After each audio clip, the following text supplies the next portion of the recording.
Hello viewers, প্রিয় ইউটিউবারদের সম্পর্কে দুটো কথা বলার জন্য আজকে এলাম। আজকে এটাই তালাতস কনসার্ট 1996, এই চ্যানেলটা থেকে এটাই আজকে লাস্ট ভিডিও আমার। কিছু কথা বলার জন্য আজকে এসেছি।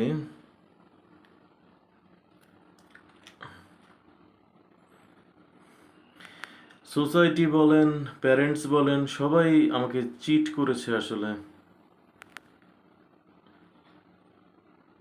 নিজেদের দোষটা একটু কম কম অনুধাবন করে ওই ব্লেম গেম পার্টটা বা ব্লেমটা আমার ঘাড়ে একটু বেশি করে দিয়ে দিয়েছে সবাই।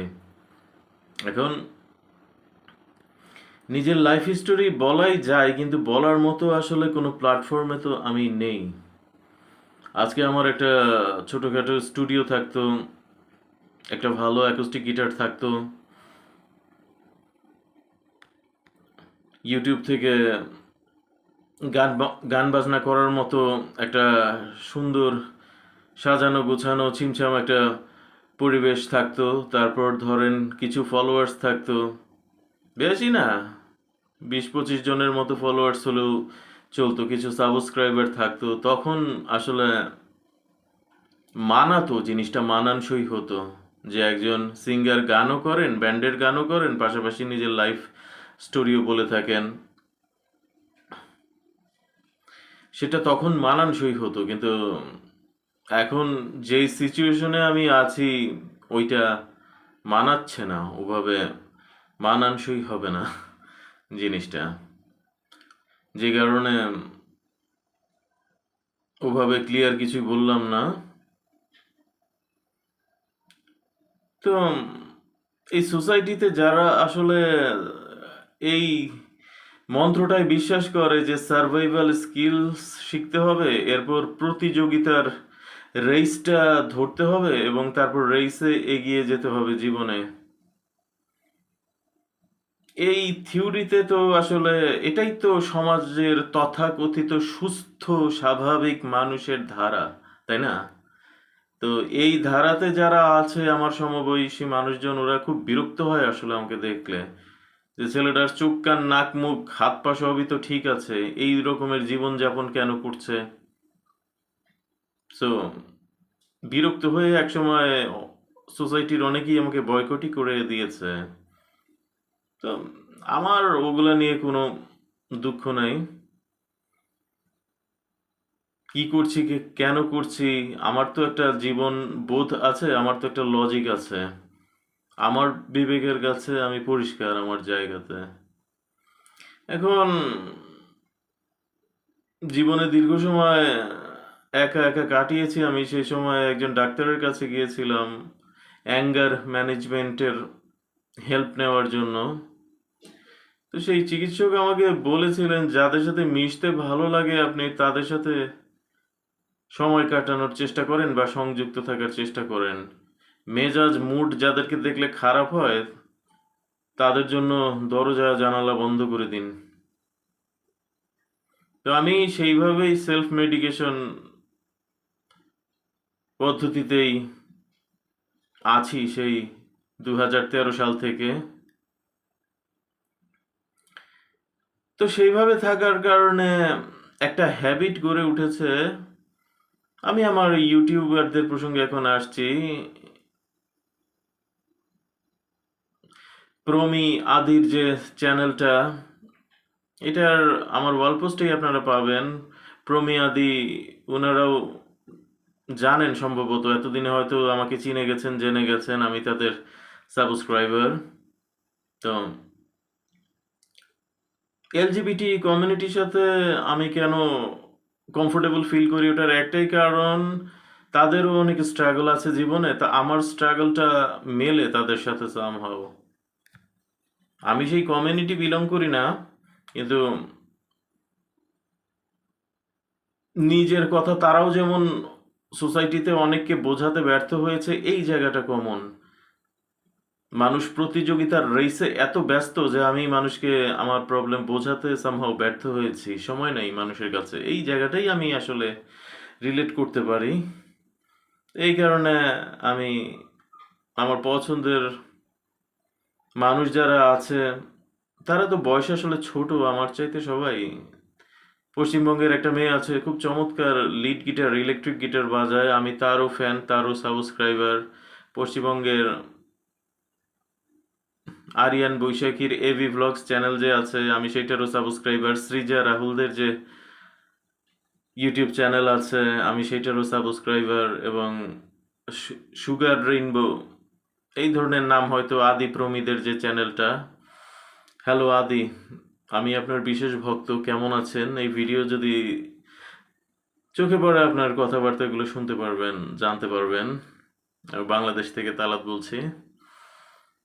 তো এখন মানুষ তো আসলে সোসাইটি দ্বারা কন্ডিশনড হয় ছোটবেলা থেকে নানা রকম ভাবে। এখন যে যেই রুচিতেই থাকুক, যেই শিল্প সত্তাতেই থাকুক বা যেই পেশাতেই থাকুক না কেন, সোসাইটির কিছু কন্ডিশনিং ভেতরে ঢুকে যায় স্বাভাবিকভাবে। আমি সাবস্ক্রাইবার হিসেবে এখন যেসব চ্যানেলকে ফলো করি, যাদের কথা বলি, তাদের কাছে একটু উইয়ার্ড লাগে যে 40+ বয়সী একটা মানুষ সব কাজকাম বাদ দিয়ে, আমরা তো তার চাইতে বয়সে কত ছোট, আমাদের সাথে কেন এভাবে সংযুক্ত থাকে? এর আসলে উদ্দেশ্যটা কি, নিয়তটা কি, মাথার ভেতরে এর ঘোরেটা কি? এই ধরনের চিন্তা ভাবনা করে অস্বস্তি বোধও করে অনেকে, স্বাভাবিক। বয়সে সবাই ছোট যেহেতু আমার চাইতে, তাদের উদ্দেশ্যে আমি কথাটা বলি যে আমার অ্যাঙ্গার ম্যানেজমেন্টের যে ডক্টর ছিল 2013 সালের দিকে, সে আমাকে একটা কথা বলেছিল যে নিজের প্রিয় সময় কোনটা জীবনে আপনার, তারিখ হিসেবে আপনি সেই সময়টাতে বাঁচার চেষ্টা করেন, ডিপ্রেশন থেকে একটু হিল করতে পারবেন নিজেকে। তো আমার আসলে স্কুল লাইফটা আমার সবচেয়ে বেশি প্রিয়, কারণ কলেজ লাইফ তো দেখতে দেখতেই চলে যায়। স্কুল লাইফ তো সেখানে 10 বছরের মতো পুরা থাকে। তো স্কুল লাইফে অনেক সময় অনেক বৃষ্টি মুখর দিনে হয়তো স্টুডেন্টরা কম আসতো ক্লাসে, অনেক সংস্কৃতি, শিল্প সংস্কৃতি মনা টিচাররা থাকতেন, তারা অনেক সময় বলতেন অনেককে যে এই তোমাদের 4-5 জনের মধ্যে আজকে ক্রিয়েটিভ আর্ট কালচার টাইপের ক্লাস হবে, তোমরা কে কি করতে পারো একটু এসে করে দেখাও। যে ছবি আঁকতে পারো সে বোর্ডে একটা ছবি এঁকে দিয়ে যাও, যে অভিনয় করতে পারো সে অভিনয়ের অংশ বিশেষ দেখিয়ে যাও, যে গান গাইতে পারো একটা গান শুনিয়ে যাও। তো আমাদের স্কুলে মাঝে মাঝে এগুলো হতো, আমার খুব ভালো লাগতো এই জিনিসগুলো, সেগুলো আমার স্মৃতিতে একেবারে গেঁথে আছে। তো এখন যে সিনারিওটা, আমি ইউটিউব চ্যানেল চালাচ্ছি, ইউটিউব চ্যানেলের ওয়াল পোস্টে প্রিয় ইউটিউবার যারা বয়সে আমার চাইতে অনেক ছোট, তাদের ওয়াল পোস্ট নিয়ে থাকি, তাদের ফটো নিয়ে থাকি, লেখালেখি করে থাকি। এটা আমার কাছে না আসলে ওদেরকে আমার স্কুলের সেই ক্লাসমেটগুলোই, ওই সময়টায় আমি আসলে চলে যাইতে ওদেরকে দেখতে দেখতে আমার, ওদের ভ্লগগুলো দেখে সত্যি কথা আমার তখন মনে হয় যে এই ব্যাপারটাও আসলে ক্রিয়েটিভ। শুধু লিড গিটার বাজালাম বা গান গাইলাম এটাই তো শুধু না। কেউ যদি ইউটিউবে এসে তার পার্টনারকে সাথে নিয়ে তার জীবনের স্ট্রাগল সম্পর্কে বা তার কোনো একটা বার্থডে পার্টি সম্পর্কে সুন্দরভাবে ভিডিও করে দেখাতে পারে, সুন্দরভাবে কথা বলে দেখাতে পারে, আমি মনে করি এইটাও কিন্তু খুব সুন্দর শিল্প সত্তারই একটা পরিচয়।